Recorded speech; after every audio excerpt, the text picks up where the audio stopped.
시민 여러분 안녕하십니까. 공작간TV 그레이트게임 최수영입니다.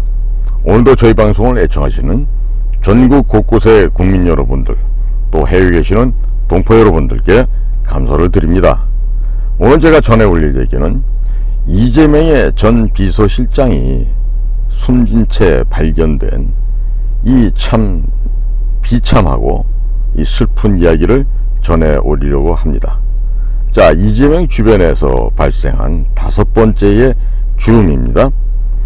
지금 이 사람이 왜 극단적인 선택을 했는지, 아니면 극단적 선택을 한 것으로 위장되는지 알 수가 없습니다. 그런데 이렇게 이재명의 비서실장을 맡았던 지근거리에 보좌했던 이 전형수라고 하는 이런 분이 왜 9일날 숨진 채 자택에서 발견이 되었을까요? 자, 이 이재명의 경기도지사 재임 시절에 당시 초대 비서실장을 지냈던 전형수라고 하는 인물입니다. 올해 64세입니다. 경기도 성남 수정경찰서에 의거하면 3월 9일 오후 8시 50분쯤 이 전형수 씨가 성남에 위치한 자택에서 숨진 채 발견됐다라고 지금 말을 하고 있습니다. 자, 이날 오후 7시 30분쯤 외출해서 들어온 이 전형수 씨의 아내가 문이 열리지 않는다고 하며 119에 신고를 하고 출동한 소방대원들이 경찰관과 함께 문을 개방하고 집안에 들어가 보았더니 전 씨가 주검으로 박힌 채로 발견이 되었습니다. 자, 지금 경찰에서도 이 전형수 씨가 극단적인 선택을 한 것으로 보고 있다, 또 자세한 경위는 조사하고 있다, 이렇게 얘기하는데요. 이분의 경력을 봤더니 이재명이 성남시장에 있을 당시에 행정기획조정실장이란 직함을 유지하고 있었고요. 또 이재명이가 2018년도에 경기도지사에 당선된 이후에는 당선인의 비서실장과 초대 도지사 비서실장을 지냈다고 합니다. 아울러 2019년 7월에는 경기도 주택도시공사 경영기획본부장도 역임한 바 있고, 또 사장 직무대행도 지내기도 했다는 것입니다. 이 전형수 씨는 2019년도에 쌍방울 김성태 회장의 모친상에 조문을 하여서 쌍방울과 북한 측의 경협 합의서 체결을 축하하며 대북 사업에 모범이 됐으면 좋겠다라는 취지로 말한 것으로 알려져 있는 바로 그 인물입니다. 자, 이재명이 지금 그 담화문인지 뭔지 해가지고 발표한 내용을 보면 기가 막히죠. 그 도대체가 그 기본적인 인간이라면 어떻게 그런 생각을 하면서 저렇게 파렴치하고 뻔뻔한 얘기를 할 수 있는지 도대체가 납득이 안 가는데요. 자, 지금 보니까 이번에 갑자기 명을 달리한 이 전형수 씨를 포함해서 지금까지 5명 아니겠습니까? 자, 우선 유한기라고 지난 성남도시개발공사 개발사업본부장으로 있었던 사람은 2021년 12월에 검찰 수사를 받던 중에 아파트에서 떨어진 채로 숨진 채 발견됐습니다. 자, 그 직후에 경기도 판교 대장동 개발의 핵심 실무자였던 김문기 전 성남도시개발공사 개발사업 1처장도 극단적인 선택을 했었습니다. 이 김문기 씨는 그때 아마 사무실에서 시체로 발견됐던 것으로 제가 기억하고 있는데, 또 2022년 1월에는 이재명의 과거 선거법 위반 사건에 관련 변호사 비용 대납 의혹을 제기했었던 이병철 씨도 모텔에서 숨진 채로 발견된 바가 있습니다. 그리고 또 작년 7월에는 이재명의 아내 김혜경의 경기도 법인카드 유용 의혹에 연루되었던 그 10여 년 넘게 그 몸종 노비 역할을 했던 그 배소연이란 여자가 있는데, 그 배소연의 내연의 남자, 실질적인 남편이죠. 그 40대 남성 김현욱이라는 사람도 자택에서 숨진 채 발견된 바 있습니다.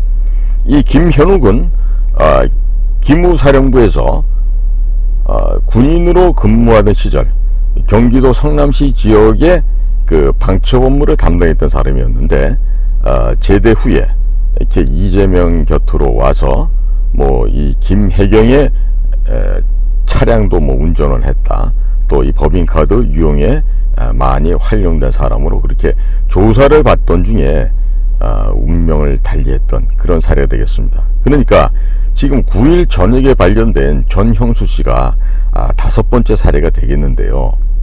자, 이 모든 죽음에 대해서 이재명은 누구의 그 의지가 반영이 됐고, 어떤 조직에서 어떠한 방법을 통해서 이 사람들을 죽음으로 내몰았는지는 가장 잘 알고 있을 것입니다. 자, 이재명과 관련된 점이 뭐가 있죠? 성남시장 시절에 그의 조카가 있었던 성남국제마피아라는 조직폭력배 집단이 있죠. 거기에 있던 이재명의 조카는 사귀던 여자와 그 여성의 어머니를 칼로 30여 차례를 찔러서 살해했던 아주 극악한 흉악범이었습니다. 그런 자를 또 변론했던 것이 바로 이재명이었죠. 자, 그러면요, 지금 이재명과 관련된 게 성남시에 있는 국제마피아밖에 없나요? 평양에서 북괴의 지령을 받는 경기동부연합이라는 조직도 있습니다. 그 경기동부연합이 바로 지금 민노총을 지금 이 상황으로 만들어버린 그 원흉 중에 원흉이 아니겠습니까? 자, 그러면 성남 국제마피아라는 조직폭력배 집단과 경기동부연합밖에 없을까요? 아닙니다.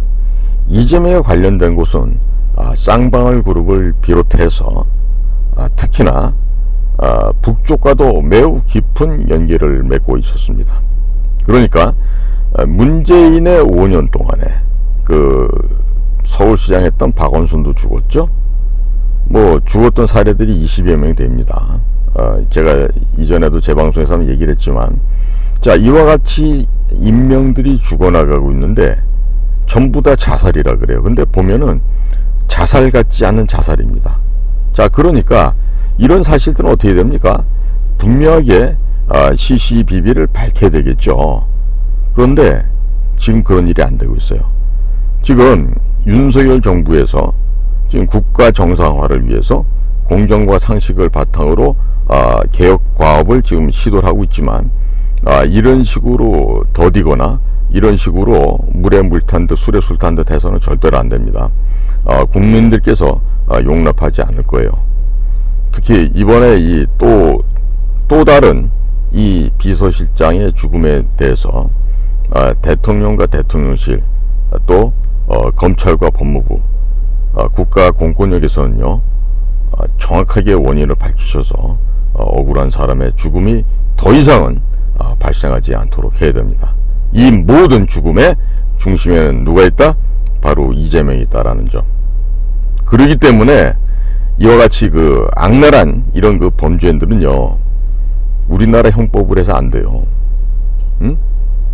바로 북한 제재법을 위반한 미국 달러를 가지고 테러 단체를 지원 조종했던 이 대한민국의 흉악한 국제 테러범들, 문재인과 이재명 일당들이죠. 그 모든 인사들을 붙잡아서 미국 영어로 되어 있는 쿠바의 관타나모 그 기지로 보내서 거기서 신문을 해야 됩니다. 제가 계속 관타나모 얘기를 하는 건요, 이들이 입을 열지 않을 게 분명하기 때문에 그 방법을 강구해야 됩니다. 관타나모에서 갖가지 물고문과 전기고문을 합법적으로 시행할 수가 있기 때문에 그와 같은 물고문, 전기고문 형태를 놓고 이들을 압박을 가해야 됩니다. 그래야만 진실을 토로할 것입니다. 오늘도 저희 공작관TV 그레이트 게임을 경청해 주셔서 대단히 감사합니다. 안녕히 계십시오.